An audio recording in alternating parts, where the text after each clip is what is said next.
दोस्तों नमस्कार। अपना नोट्स बनाने का सिलसिला आगे बढ़ाते हैं। हमने सेक्शन 105 तक के नोट्स तैयार कर लिए थे। अब लेते हैं अगला चैप्टर। ये सेक्शन 106 से 110 तक करेंगे आज। ये काफ़ी इम्पोर्टेंट चैप्टर है और एग्जाम के लिहाज से इसमें से एक या दो क्वेश्चन तो आ ही जाते हैं। तो लेते हैं सेक्शन 106 को। सेक्शन 106 कहती है दोष सिद्धि पर परिशांति कायम रखने के लिए प्रतिभूति।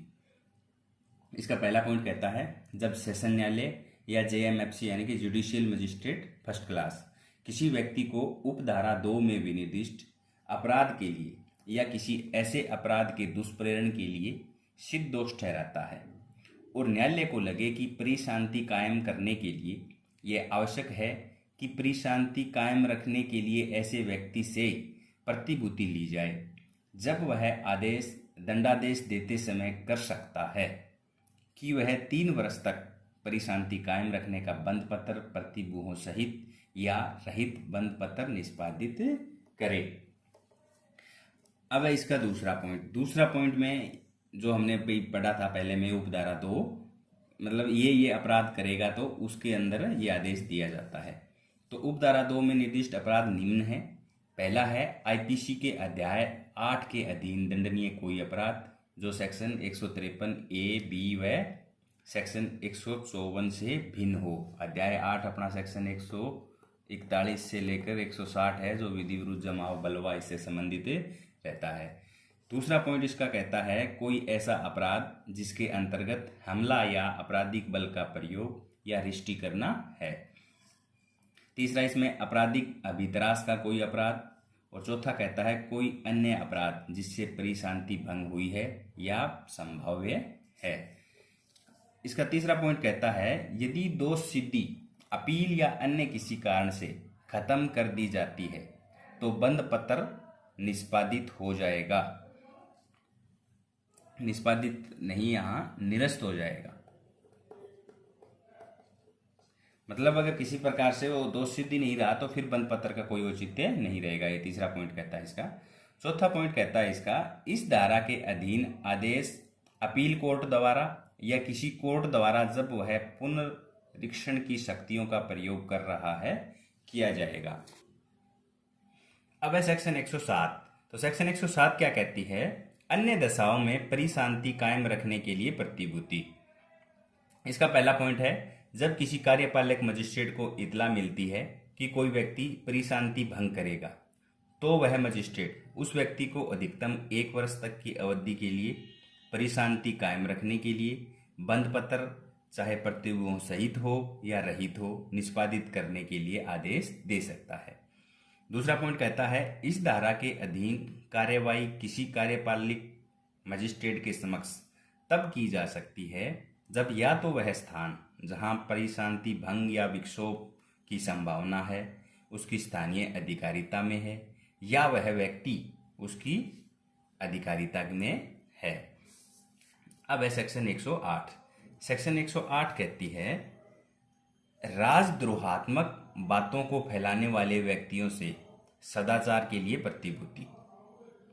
जब किसी कार्यपालक मजिस्ट्रेट को इतला मिलती है कि उसकी लोकल जुरिडिक्शन यानी कि स्थानीय अधिकारिता के अंदर कोई व्यक्ति ऐसी अधिकारिता के अंदर या बाहर ये मौखिक या फिर लिखित रूप से या किसी अन्य रूप में निम्न बातें जानबूझकर फैलाता है या प्रयत्न करता है या दुष्प्रेरण करता है जो क्या क्या है। पहला पॉइंट इसमें कहता है कि आईपीसी की धारा 124 ए सेक्शन 153 ए बी व सेक्शन 295 के अधीन दंडनीय अपराध है।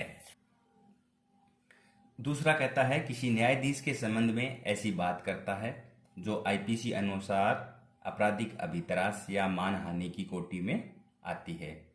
तीसरा कहता है आईपीसी की सेक्शन 292 का कोई अपराध करता है। अगर ऐसे वाले कोई अपराध करता है इसका प्रयत्न करेगा दुष्प्रेरण करेगा तो मजिस्ट्रेट उस व्यक्ति को 1 वर्ष तक सदाचार हेतु बंद पत्र प्रतिभूहों सहित या रहित निष्पादित करने का आदेश दे सकता है। इसका दूसरा पॉइंट कहता है इस धारा अनुसार प्रेस व पुस्तक रजिस्ट्रीकरण एक्ट 1867 के अधीन किसी प्रकाशन पर कार्यवाही राज्य सरकार के आदेशानुसार होगी। अब है सेक्शन 109। सेक्शन 109 क्या कहती है कि संदिग्ध व्यक्तियों से सदाचार के लिए प्रतिभूति।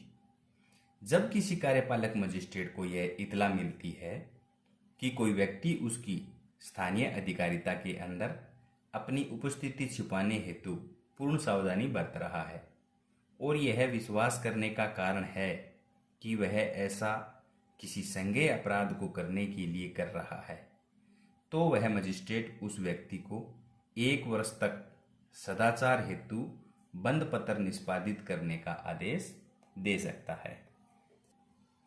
अब है सेक्शन 110। सेक्शन 110 क्या कहती है कि अभ्यासिक अपराधियों से सदाचार के लिए प्रतिभूति। जब किसी कार्यपालक मजिस्ट्रेट को यह इतला मिलती है कि उसकी लोकल ज्यूरिडिक्शन के अंदर ऐसा कोई व्यक्ति है जो, अब इसमें कई कैटेगरी बना दी गई है। पहली कैटेगरी है अभ्यासिक लुटेरा, गृहभेदक, चोर या कूट रचयिता है। दूसरा है चुराई हुई संपत्ति का अभ्यासतः रिसीवर है। तीसरा है अभ्यासतः चोरों को सुरक्षा करता है, संश्रय देता है, चुराई हुई संपत्ति को छिपाने व वहन करने में सहायता करता है। चौथा है इसके अंदर अपहरण, व्यापरण, उद्यापन, छल या रिष्टि का अपराध या आईपीसी के अध्याय 12 का या सेक्शन 489 ABCD के अधीन कोई अपराध करता है या प्रयत्न या फिर दुष्प्रेरण करता है। पांचवा इसमें परिशांति भंग का अपराध, प्रयत्न या दुष्प्रेरण अभ्यासतः करता है।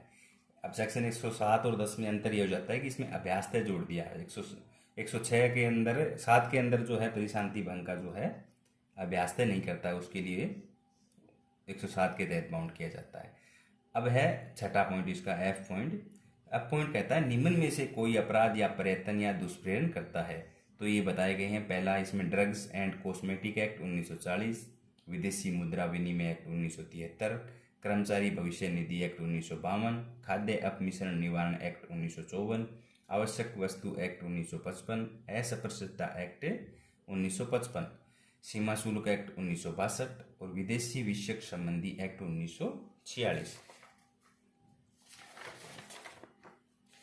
और जमाखोरी या मुनाफाखोरी अथवा खाद्य या औषधि के अपमिश्रण या भ्रष्टाचार के निवारण के लिए उपबंध करने वाली किसी अन्य विधि के अधीन दंडनीय अपराध।